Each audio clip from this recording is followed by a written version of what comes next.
Disabling two-factor authentication on iCloud can be a straightforward process if you follow the right steps. Here is a guide to help you through it.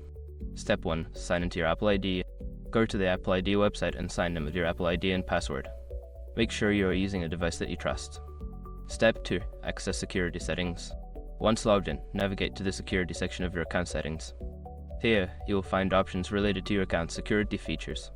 Step 3. Disable two-factor authentication. Look for the option to turn off two-factor authentication.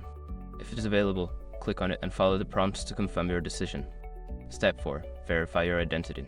You may be asked to answer security questions or verify your identity through another method. Complete this step to proceed with disabling the feature. Step 5. Review your account settings. After successfully disabling two-factor authentication, review your account settings to ensure everything is in order. Make sure to update any security information as needed. By following these steps, you can disable two-factor authentication on your iCloud account. Always remember to keep your account secure with strong passwords and regular updates.